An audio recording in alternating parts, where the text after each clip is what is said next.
बांग्लादेश एक ऐसी cricket team जो मैदान पर खेलने कम और प्लेयर्स को उकसाने ज्यादा आती है। साल 2018 में श्रीलंका में खेली जा रही निदहास ट्रॉफी में बांग्लादेशी खिलाड़ी श्रीलंका को उसके ही घर में हराकर नागिन डांस कर रहे थे। अंतिम मुकाबले में बांग्लादेश ने श्रीलंका को बुरी तरह रौंदते हुए फाइनल में तो एंट्री कर ही ली थी। साथ ही उन्होंने श्रीलंका को उसके ही घर में हराकर एक ऐसा सेलिब्रेशन किया जिससे हर श्रीलंकाई फैन मायूस नजर आ रहा था। फाइनल में मौजूद टीम इंडिया से अब बांग्लादेश को भिड़ना था। इससे पहले ही सोशल मीडिया पर बांग्लादेशी फैंस कुछ ऐसा पोस्ट कर देते हैं जिससे कि हर भारतीय फैंस का दिल दहल उठता है। स्वाभिमान की इस जंग में बांग्लादेश अपनी औकात पार कर चुका था और भारतीय टीम अब इसका मुंहतोड़ जवाब देने के लिए पूरी तरह से तैयार थी। तो नमस्कार दोस्तों, आप देख रहे हैं निदहास ट्रॉफी के फाइनल का special episode the Badlapur of team India. Colombo का मैदान भारतीय फैंस के साथ साथ बांग्लादेशी नागों से भी खचाखच भर चुका था। दोनों टीमें एक दूसरे पर वार पलटवार करने के लिए तैयार थीं। टीम इंडिया के नए नवेले कप्तान रोहित शर्मा के कंधों पर एक ऐतिहासिक जिम्मेदारी थी। टॉस जीतकर शर्मा जी ने चेस करने का फैसला लिया। टीम इंडिया की सबसे बड़ी समस्या गेंदबाजी थी। न बुमराह, न शमी, न भुवनेश्वर। टीम इंडिया का एक भी दिग्गज गेंदबाज इस मैच का हिस्सा नहीं था। लिहाजा जयदेव उनादकट पहले ओवर की शुरुआत करते हैं। शुरुआत से ही लिटन दास और तमीम इकबाल ने ताबड़तोड़ प्रहार करना शुरू कर दिया। बांग्लादेशी टीम पहले 3 ओवर में 26 रन बना चुकी थी। टीम इंडिया के लिए इस मैच में बने रहने के लिए एक विकेट गिराना जरूरी था, इसलिए चौथे ओवर में वाशिंगटन सुंदर ने लिटन दास का विकेट गिरा दिया। इसके बाद 5वें ओवर में चतुर चालाक चहल तमीम इकबाल को अपने जाल में फंसा लेते हैं और 27 रन पर बांग्लादेशी टीम अपने 2 विकेट गंवा देती है। चहल की फिरकी यही नहीं रुकती। इसी ओवर में चहल बांग्लादेश के सबसे खौफनाक बल्लेबाज सौम्या सरकार को भी आउट कर देते हैं। एक छोर से शब्बीर रहमान चौथे गियर से बल्लेबाजी कर रहे थे तो दूसरे छोर से भारतीय गेंदबाज बांग्लादेशियों को पवेलियन भेजने पर मजबूर कर रहे थे।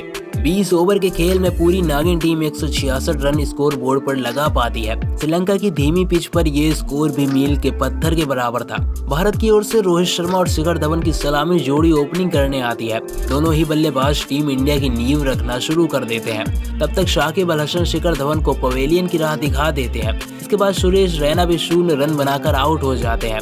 टीम इंडिया को शुरुआती झटके मुसीबत में डाल देते हैं। केएल राहुल और रोहित शर्मा भारतीय पारी को संभाल लेते हैं, लेकिन आस्किंग रन रेट लगातार बढ़ रहा था। लिहाजा केएल राहुल भी बड़ा शॉट खेलने के चक्कर में 24 रन बनाकर आउट हो जाते हैं। भारतीय टीम अपना तीसरा विकेट गंवा चुकी थी।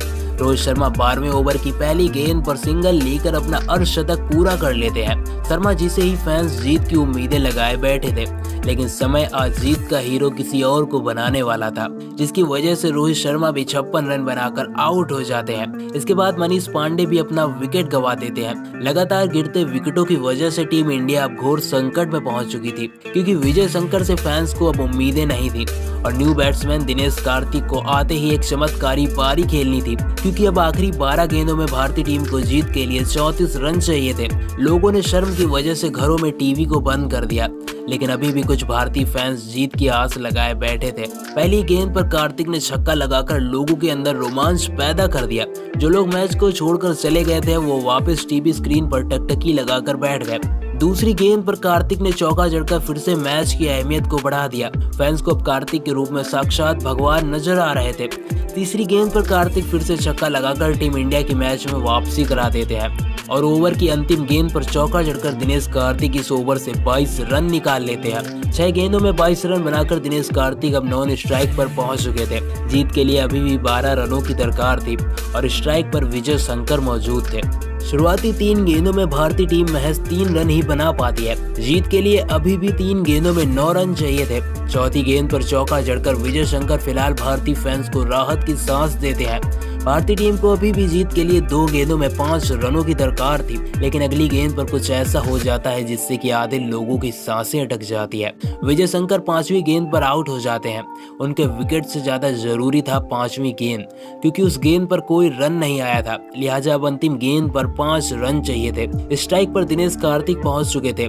लिहाजा फैंस को उम्मीदें तो थी, लेकिन पूर्ण विश्वास नहीं था। लेकिन वो कहते हैं ना कि हौसलों से बड़ा कोई हथियार नहीं होता। कार्तिक ने अंतिम गेंद पर छक्का लगाकर एक नया इतिहास लिख दिया। एक ऐतिहासिक जीत के साथ साथ भारत ने बांग्लादेशी नागों का घमंड भी तोड़ दिया। भारत ने निदहास ट्रॉफी पर भी कब्जा कर लिया और ऐतिहासिक जीत के साथ साथ हिस्ट्री भी क्रिएट कर दी। तो दोस्तों अगर आपको भी ये डॉक्यूमेंट्री पसंद आई हो तो इस वीडियो को लाइक करना ना भूलें। साथ ही ऐसे एपिसोड आगे भी देखने के लिए चैनल को अभी से सब्सक्राइब भी कर लें।